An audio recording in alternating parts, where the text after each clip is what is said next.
Good morning, everyone.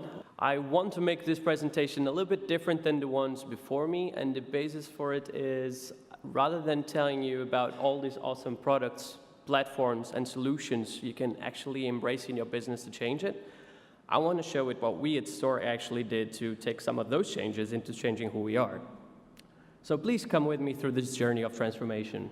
So a little bit on who's Stork. So we are basically an operations and maintenance and asset integrity company that is active in a diverse sphere of sectors, as you can read through my slide if you wish. But more importantly, we're present globally. And something interesting happened in 2016, and that was Fluor, which was my ex-company. Well, now I came back and kind of am in the same company still. But Fluor, an engineering and construction company, acquired an operations and maintenance company. Now, this put us in a very interesting position. First, we have two mammoths coming together. So Stork has over 100 years of existence. Stork also has 100 years of existence. So there's a lot of room for these two companies to create synergies and transform themselves. However, turning the Titanic is not an easy job, but it might be easier than you think. So ultimately, the two assets, or the two companies together, enabled us to actually look at your assets, at our assets as well, because we also operate some facilities, and go from delivering individual services to actually look at our business as an entire asset lifecycle provider. So, looking a little bit on the two, for those that have been involved in making or building a facility, there's the whole peak of costs associated with building a facility, and there's the lingering cost of operations and maintenance. Putting the two worlds together, creating a business solution that actually delivers value to that yellow square, or the yellow part that's in there, which is on operations and maintenance, is actually the task that I have been able to do. So in this particular case, and again, quoting perhaps what Dan said, and quoting someone else, on the horse and the car, I dare say to myself that, okay, when we went from reactive to preventive maintenance, culturally, having to accept that we'll trust another company's knowledge to basically create a routine on maintenance on my own asset was a cultural shift that took by itself a long way to go. And now I'm challenged to basically create a hoverboard, which is I'm supposed to believe that what these robots says should be happening in my facility will be the basis on which I make critical decision-making on my own productivity, on my own maintenance, and how I handle my asset. So that is exactly what we decided to do. Together with a team for digital transformation, we decided to reinvent how Stork delivers maintenance and operations.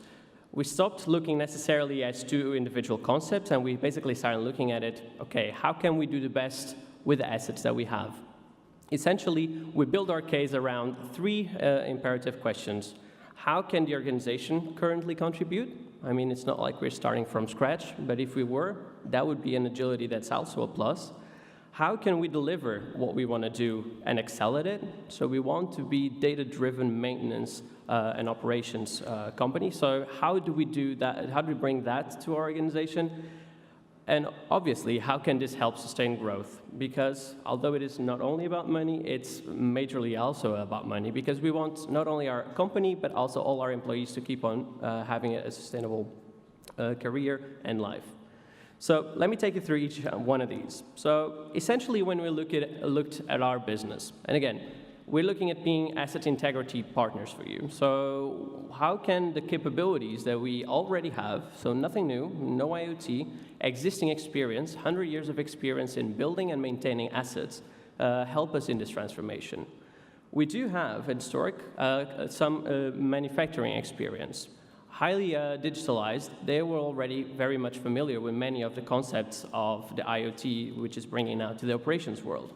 So we were able to leverage from some of those experts to help us on the sensoring capabilities, on how do they deal with connectivity in the field. And obviously, the maintenance experience that we have as our core business at Stork, we also have a lot of in-depth knowledge on equipment, not only from a single provider of equipment, but actually we're pretty much agnostic. We do maintenance everywhere in every asset, and we even work with Honeywells in every single one of the world. So what we want is to build solutions on the existing platforms that are there. So we went to our reliability experience, and this comes from the side of our business, which is basically on consulting on integrity. We have already several experts that are bringing together the best technologies and what are the pushes moving forward.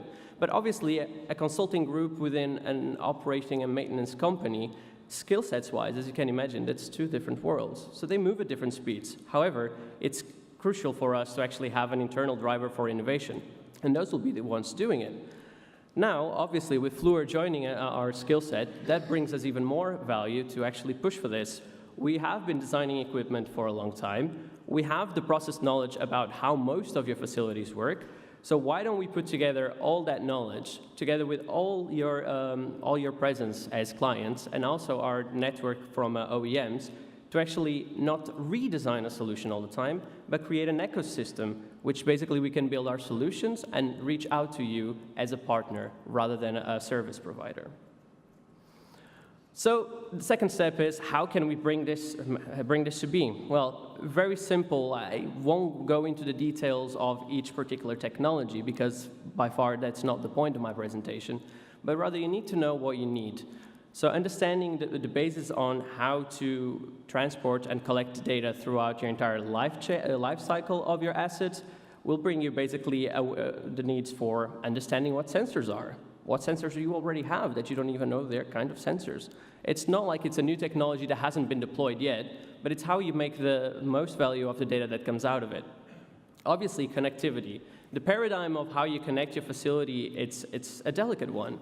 We always have hardwired connectivity as the status quo in our facilities.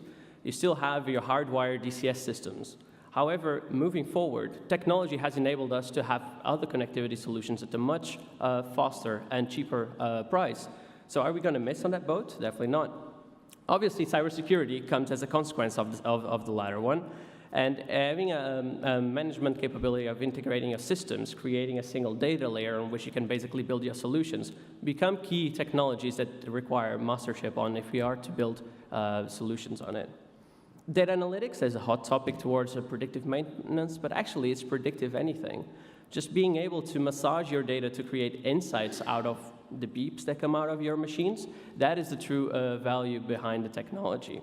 And ultimately, we want to have mobility. So no solution right now sits in the DCS controller room anymore. So our strategy was identify the 6 areas of technology as development goals. And so we built teams around it to basically create local and global expertise that can assist us and our clients in the transformation there. So how did we decide to sustain growth? Now, bear with me in thinking as a Storker for a second. We basically deliver people that do maintenance in your facilities. Now, if you think of us offering you a service which will, instead of having 100 employees in your facility just doing maintenance as a required, starting to offer you, you will require 2 people to go that week, 10 people the next week, and 30 people for your turnaround. It's a little bit of a cannibalistic approach to our own business because we're in the people's business and we want to give you less people. So internally, that required us not only to think what technologies suit us, but actually how can we commercialize it? And so we decided, okay, we need to scrap our commercial model. We need to think different. We no longer want to be that one person that delivers just people to you. We want to be solutions-driven, and we want to be a partner.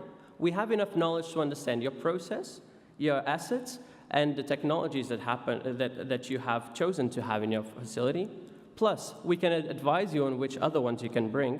And together, we want to be a partner that is willing to take a step, a risk, into your facility. That means changing your contracting strategy. Service based by hour rates, it's no longer a market we want necessarily to be involved in.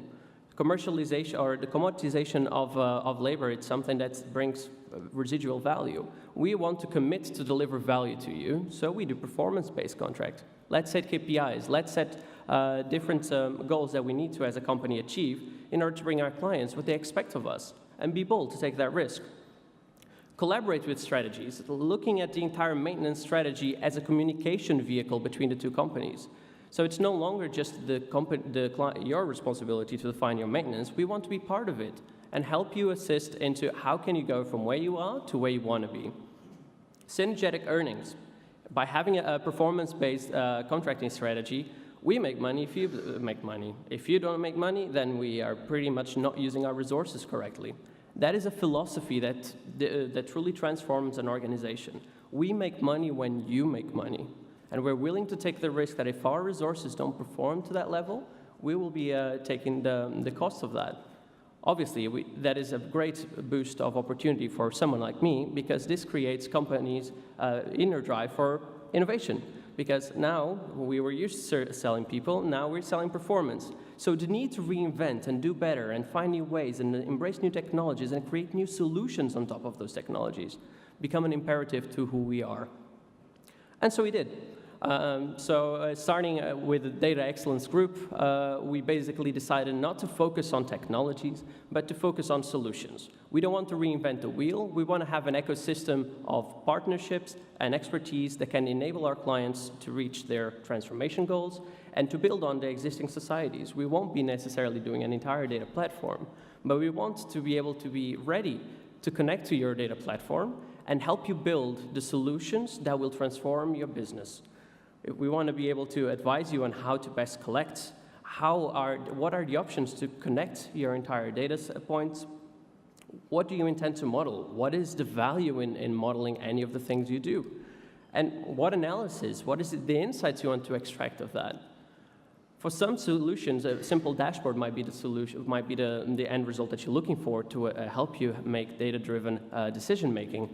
But sometimes, and given the fact that we are collecting so much data, we are now, for the first time, in a position that we can actually harness the 3D visualization of data. How powerful is that to understand the situation versus having a 2D dashboard? And obviously, we want to be the persons helping you act. We want to be able to go to you as a solution that is part of your entire strategy. We don't want to be there for the short term. We want to intrinsically join your company. Now, we are in the beginning of our journey, and the circle that I showed you is not, obviously, it's something that we have fully deployed everywhere. It's a service solution that we're offering, and we do have already a few examples on which we've taken this approach and built commercial strategies around, not necessarily on our rate basis, but rather, let's meet goals. Let's set where do we want to go, which areas do we want to change, and let's set milestones. And we build our relationship and also our commercial strategy around that. And you'll realize that it might sound simple when you say, I'll bring predictive maintenance and I know which results you want. But if you ask the person on your left and on your right, what would they like to achieve? Actually, the value of data enables you to do so much into optimizing your assets, that understanding what are the key drivers, what are, as Dan mentioned, what are those items throughout your life cycle that really drive an improvement. It's not necessarily the same. We all struggle with different issues, so there's no one-fits-all formula in this. We have been partnering with a few companies that are here. Well, one of them you can see the name. The other ones are, let's just say, players here in the Netherlands. And for some of them, we have concluded our exercises, and we started a new one, because this is about continuous improvement. We want to be that stimulus for continuously improving your assets' integrity. But given the audience and the interest, I'll just briefly tell you what we did, for example, in the oil and gas player that we decided to join our efforts in. So we looked at a furnace. So it's a very simple business model. Okay, we have a furnace. Actually, we had a whole 26 of them. And essentially, they were having several issues around this furnace. And they wanted to improve it. But they came to us and they said, we want to increase uptime and availability. Okay, how do you want to get there? Well, for us, that means that we will need to have an understanding of our failures. We need to understand how we can further do energy savings. Actually, they realized afterwards they also had pollution issues they needed to address, and mostly they had product control issues. So to go through the mindset of just going from a goal into milestones and into measurable KPIs to actually understand that your progress is optimizing, not necessarily in one front, but in many fronts, was the exercise we did with this company. So what did we do? We assisted them with sorting their data.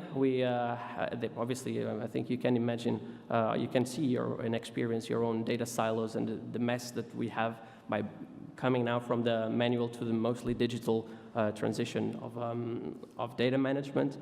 We help them understand their failures, and more than importantly than understand their failures, we connected that to data. Because you all know, you'll have your experts in your facility that when they hear that pump vibrate, or when they see that, that soft whistle in the air, that something is wrong. But that is human interaction. We want to actually be able to quantify that. And in most cases, it actually turns out that you already have enough sensors in your system to actually get that. You just need to create the logic patterns in your data to bring you insight. And so we did. And at the end of our exercise with this client, we basically created a dashboard, which was very simple, that showed the furnace and the system of furnace's condition and the likelihood to fail before the next turnaround. Now, if you look at the simple product at the end, which is a dashboard, it shows so little of the process optimization that we had in terms of changing that entire enterprise. We changed the culture of how they use their systems, how they connect their systems, how they bring value into their experience of operations, into mapping what data you need out of your system. It has been a delightful experience, and do think, if you do want to change something, what would it take? And just make it visible to people around you what your line of thought is. There is no wrong answers, and something that might perhaps think that has nothing to do with the goal you're pointing at might be a good intermediate step to actually achieve much greater goals. So, did we do all of this by ourselves? Do we offer all those solutions by ourselves? Well, obviously not. The concept of this entire, I think, transformation of digital is removing silos and creating ecosystems. We basically are in a conference where we are showcasing experience, capabilities, in hopes that we can find people that can help us do better. And that is exactly what is happening. And the transformation is not necessarily only money-driven, but actually very much cultural-driven as well. You have, for example, Repsol and Google that are now investing in the refinery AI business. And you might think, oh, that's very profitable. But it's not only about profit, it's also about what are the ethics and implications of having a machine thinking and driving decision-making in certain areas. How do you protect yourself with that, and what can you do and what can you not do? So they're actually determining a landscape of opportunities, and they're determining many of the guidelines that industry players like yourselves will be following. Shell and HP understand basically that communication devices are just booming. And as we look to have more and more basically smart devices throughout the entire world, sustainability becomes an issue. There's a lot of residue basically with the fast pacing of technology generated. And also the current sustainability models for the telecom system, it's not good enough. So they're not necessarily targeting and making money only about investing in developing the next generation of sensors, but also about their footprint in the world. They understand that the world will change to a point where the current solutions are not sustainable. If you feel you have a differentiator that can assist in doing something like that, think about it and think who in your network can actually help you get there. Halliburton and Microsoft, basically driven also for the entire concept of AR and VR being flashy. But why are they doing this? Workforce. You basically have an entire new workforce that is used to live in the digital sphere. Us, millennials, are coming to the workforce with different expectations. There's a limited amount of workforce expertise, especially in our field. Let's be honest, oil and gas is not sexy. They're trying to recreate the work that we can do in a way that's more similar to our day-to-day life, in hopes of attracting a much more closer to your heart approach of doing the work that we already do. So they're reinventing themselves more than they're just focused on making money. And what I would like to challenge you all today is exactly to do that. Looking at asking yourself those three questions. If you see anything in this conference today, if you feel like any of the people that have shared their thoughts and their technologies here on stage, if you feel like you should own any of these, then do it. Do it and go to the people you want to empower and ask them the three things. Why can we do this? What must we get to be able to do it? And how will this help us grow towards our sustainability goals as a business? But most importantly, go out and make friends. This is why this conference is here for, is to get awareness, but more importantly, to build your network. There's a lot of people interested in helping each other, and truth be told, the moment we help each other, the faster we all can move. Because this is not about transforming only your business, it's about transforming an industry, which, reputation says, it's very conservative.